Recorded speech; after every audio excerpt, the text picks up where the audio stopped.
എല്ലാവർക്കും പുതിയൊരു വീഡിയോയിലേക്ക് സ്വാഗതം. ഇന്നത്തെ യാത്ര തെങ്കാശിയിലേക്കാണ്. തെങ്കാശി മാത്രമല്ല, തെങ്കാശിക്കടുത്തുള്ള ഒരു 7 സ്ഥലങ്ങൾ നമ്മൾ കവർ ചെയ്യുന്നുണ്ട്. ഈ യാത്രയുടെ പ്രധാന ഉദ്ദേശം സുന്ദരപാണ്ഡിപുരം തന്നെയാണ്. നിങ്ങളെല്ലാവരും റീലുകളിലൂടെയും മറ്റ് വീഡിയോയിലൂടെയും എല്ലാം കണ്ടിട്ടുണ്ടാകും. ഇപ്പോൾ അവിടെ സൂര്യകാന്തി പൂത്തു നിൽക്കുന്ന സമയമാണ്. അടുത്ത വർഷം മുതൽ സൂര്യകാന്തിക്ക് പകരം അവിടെ ചോളം കൃഷി ചെയ്യുന്നു എന്നാണ് അറിയാൻ കഴിഞ്ഞത്. അതുകൊണ്ട് ഇത്തവണ എന്തായാലും പോയി കാണണമെന്ന് നേരത്തെ തീരുമാനിച്ചതാണ്. രാവിലെ 7 മണിയോടുകൂടി കോന്നിയിൽ നിന്നുമാണ് ഞങ്ങൾ യാത്ര ആരംഭിച്ച് നേരെ പോയത് മേക്കര എന്ന് പറയുന്ന ഗ്രാമത്തിലേക്കാണ്. തെങ്കാശിയിൽ എനിക്ക് ഏറ്റവും മനോഹരമായി തോന്നിയിട്ടുള്ളൊരു ഗ്രാമമാണ് മേക്കര. പശ്ചിമഘട്ടത്തിന് താഴെയായി നോക്കത്ത ദൂരത്തോളം വ്യാപിച്ചു കിടക്കുന്ന നെൽവയലുകൾ തന്നെയാണ് മേക്കര എന്ന് പറയുന്ന ഗ്രാമത്തിൻ്റെ ഭംഗി കൂട്ടുന്നത്. തെങ്കാശിയിലേക്ക് എപ്പോൾ വന്നാലും ഒഴിവാക്കാത്തൊരു സ്ഥലമാണ് മേക്കര. ഇതിനടുത്തായിട്ടാണ് അടവിനൈനാർ ഡാം സ്ഥിതി ചെയ്യുന്നത്. ഡാമിൽ പോയിരുന്നെങ്കിലും അവിടുത്തെ ദൃശ്യങ്ങൾ ഈ വീഡിയോയിൽ ഉൾപ്പെടുത്താൻ കഴിഞ്ഞിട്ടില്ല.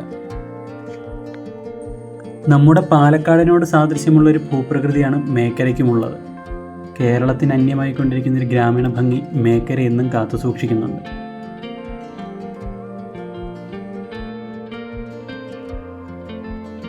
ഇവിടെ നിന്നും ഞങ്ങൾ പോകുന്നത് തിരുമലൈക്കോവിലിലേക്കാണ്. തെങ്കാശിക്കടുത്ത് പൺപൊഴി എന്ന സ്ഥലത്താണ് തിരുമലൈക്കോവിൽ സ്ഥിതി ചെയ്യുന്നത്. പശ്ചിമഘട്ടത്തിൻ്റെ ഒരു ചെറിയ കുന്നിൻ മുകളിലായി വളരെ മനോഹരമായിട്ടുള്ളൊരു ക്ഷേത്രമാണ് തിരുമലൈക്കോവിൽ.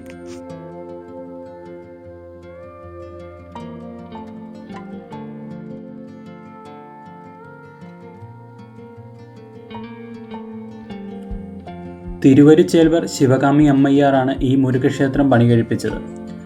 അടിവാരത്തിൽ നിന്നും 625 പടികൾ കയറി വേണം ക്ഷേത്രത്തിൻ്റെ മുകളിലേക്ക് എത്താൻ. തിരുമലൈക്കോവിലിലേക്ക് വാഹനത്തിലൂടെ പ്രവേശിക്കാൻ പാർക്കിംഗ് ഫീ ഉണ്ട്. കാറുകൾക്ക് പ്രവേശിക്കാൻ 50 രൂപയുടെ ടിക്കറ്റ് എടുത്ത് നമ്മൾക്ക് മുകളിലേക്ക് എത്തിച്ചേരാൻ സാധിക്കും.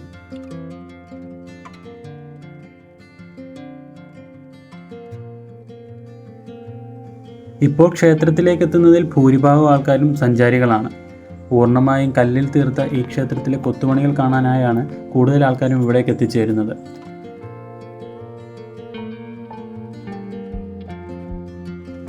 ക്ഷേത്രത്തിൻ്റെ മുകളിൽ നിന്നുള്ള കാഴ്ചയും വളരെ മനോഹരമാണ്.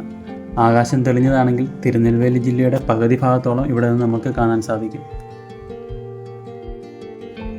ക്ഷേത്രത്തിലേക്ക് ആവശ്യമായ വെള്ളം ശേഖരിക്കാനായി പാറ തുരന്ന് നിർമ്മിച്ച ഒരു കുളമാണ് മനോഹരമായിട്ടുള്ള ഇവിടുത്തെ മറ്റൊരു കാഴ്ച.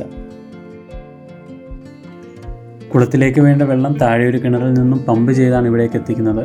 അതുപോലെ മഴ പെയ്യുമ്പോൾ കിട്ടുന്ന വെള്ളവും ഇവരിതിനകത്ത് സൂക്ഷിക്കുന്നുണ്ട്.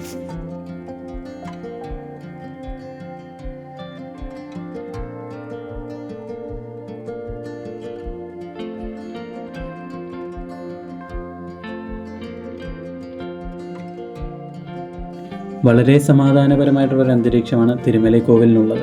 കൂട്ടുകാരുടെ ഒപ്പമോ വീട്ടുകാരുടെ ഒപ്പമോ നമ്മളിവിടേക്ക് എത്തിച്ചേർന്ന് ഇവിടുത്തെ കാഴ്ചകളെല്ലാം കണ്ട് ഒരു സൈഡിൽ പോയിരുന്ന് അവിടെ വീശുന്ന ആ കാറ്റെല്ലാം കൊണ്ടിരിക്കുമ്പോൾ കിട്ടുന്നൊരു സുഖം, അത് നേരിട്ട് ചെന്ന് അനുഭവിച്ചറിഞ്ഞെങ്കിൽ മാത്രമേ നിങ്ങൾക്കത് മനസ്സിലാക്കാൻ സാധിക്കത്തുള്ളൂ. അത്രയും മനോഹരമായിട്ടുള്ളൊരു അന്തരീക്ഷവും അതുപോലെ തന്നെ ശാന്തമായിട്ടുള്ളൊരു പ്രദേശവുമാണ് തിരുമലൈക്കോവിൽ. അവിടുത്തെ കാഴ്ചകളെല്ലാം കണ്ട് അവിടെ കുറേ നേരം ചിലവഴിച്ച ശേഷം ഞങ്ങൾ പോകുന്നത് കുറ്റാലത്തേക്കാണ്. കുറ്റാലത്തേക്കുള്ള യാത്രക്കിടയിൽ കണ്ടൊരു കാഴ്ചയാണ് ഈ എള്ള് വൃത്തിയാക്കുന്നത്. നമ്മൾ നെൽക്കതിര് മെതിച്ച് അതിൽ നിന്നും നെല്ല് വേർതിരിച്ചെടുക്കുന്നത് പോലെയാണ് ഇവർ ഉണങ്ങിയ എള്ള് ചെടികളിൽ നിന്നും എള്ള് വേർതിരിച്ചെടുക്കുന്നത്. ഈ എള്ള് വൃത്തിയാക്കുന്നതൊക്കെ എനിക്കൊരു പുതിയ കാഴ്ചയായിരുന്നു. അതുകൊണ്ട് തന്നെ ആ അമ്മമാരോട് ഞാൻ കുറച്ച് ഫോട്ടോസ് എടുത്തോട്ടെ എന്ന് ചോദിച്ചു. അവരതിന് സമ്മതിക്കുകയും ആ ഫോട്ടോസ് ഞാൻ ഈ വീഡിയോയുടെ കൂടെ ഉൾപ്പെടുത്തിയിട്ടുമുണ്ട്.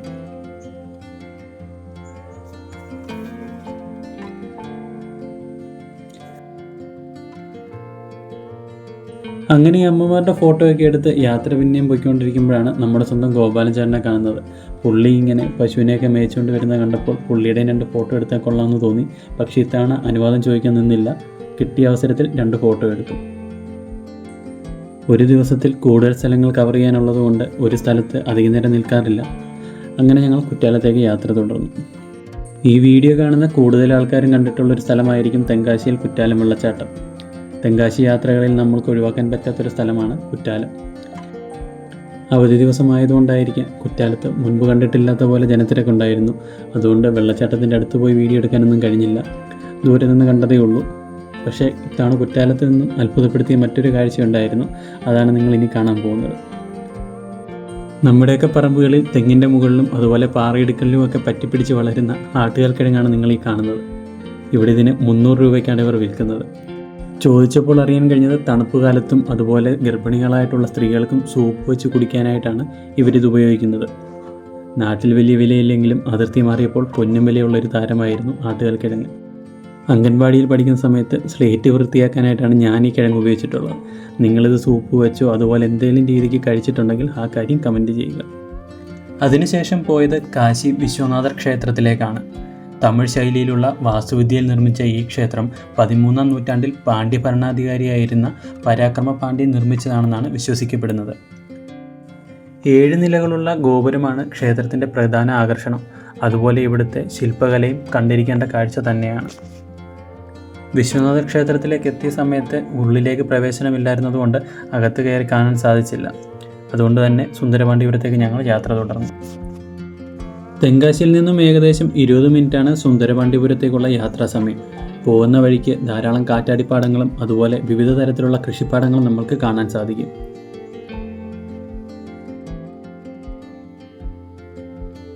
പേരുപോലെ തന്നെ സുന്ദരമായുള്ളൊരു ഗ്രാമമാണ് സുന്ദരപാണ്ഡിപുരം. ഇവിടുത്തെ സൂര്യകാന്തിപ്പാടങ്ങൾ തമിഴ്നാട്ടിലെ ഒരു പ്രധാന വിനോദസഞ്ചാര ആകർഷണമാണ്. ഇത്തരം പാടങ്ങളിലേക്ക് കയറാൻ ഒരാൾക്ക് 50 രൂപയാണ് ഇവർ ചാർജ് ചെയ്യുന്നത്. പണ്ട് വ്യാപകമായി കൃഷി ചെയ്തിരുന്ന സൂര്യകാന്തികൾ ഇപ്പോൾ ഇത്തരത്തിലുള്ള ചെറിയ ചെറിയ പാടങ്ങളിലേക്ക് ചുരുങ്ങിയിട്ടുണ്ട്. വർഷങ്ങളായി ഈ പാടത്ത് സൂര്യകാന്തി കൃഷി ചെയ്ത് മണ്ണിൻ്റെ വളക്കൂറ് കുറഞ്ഞ് അതുപോലെ സൂര്യകാന്തി കൃഷിയിൽ നിന്നും വലിയ ലാഭം കിട്ടാത്തതാണ് ഈ കൃഷിയിൽ നിന്നും കർഷകരെ പിന്നോട്ട് മാറ്റുന്നതെന്നാണ് അവിടെ നിന്നും അറിയാൻ കഴിഞ്ഞത്. വരും വർഷങ്ങളിൽ സുന്ദരപാണ്ഡിപുരത്തെ പാടങ്ങളിൽ വിളയുന്നത് ചോളമായിരിക്കും.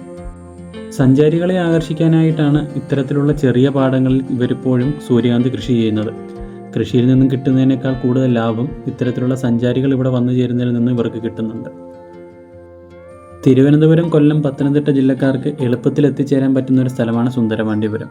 അടുത്ത വർഷം ഇവിടെ സൂര്യകാന്തി ഉണ്ടോ ഇല്ലയോ എന്നുള്ളത് നമുക്ക് ഉറപ്പ് പറയാൻ കഴിയില്ല. അതുകൊണ്ട് ഇവിടെ പോയി ഇത് കാണണമെന്ന് ആഗ്രഹിക്കുന്നവർ ഈ വർഷം തന്നെ പോയി കാണാൻ ശ്രമിക്കുക.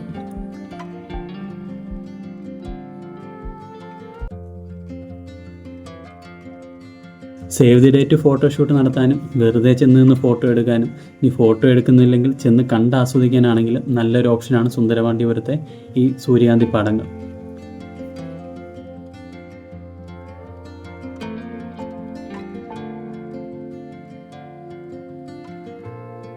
ഇനി പോകാനുള്ളത് അന്യൻ പാറയിലേക്കാണ്.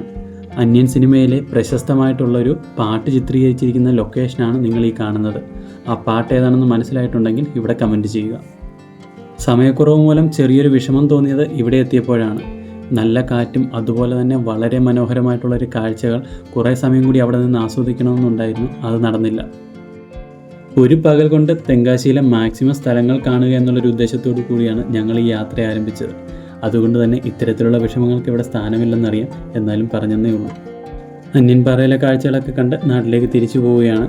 നിങ്ങൾക്ക് ഈ വീഡിയോ ഇഷ്ടപ്പെട്ടെങ്കിൽ ഒന്ന് ലൈക്ക് ചെയ്ത് മറ്റുള്ളവർക്ക് കാണാൻ വേണ്ടി ഒന്ന് ഷെയർ ചെയ്യുന്നതായും പരിഗണിക്കുക. അങ്ങനെ ഇന്നത്തെ വീഡിയോ കഴിഞ്ഞു. പുതിയൊരു വീഡിയോയുമായിട്ട് ഉടനെ വരാൻ പറ്റുമെന്ന് പ്രതീക്ഷിക്കുന്നു. അപ്പോൾ ഇത്ര നേരം വീഡിയോ കണ്ടുകൊണ്ടിരുന്ന എല്ലാവർക്കും താങ്ക്സ് ഫോർ വാച്ചിങ്.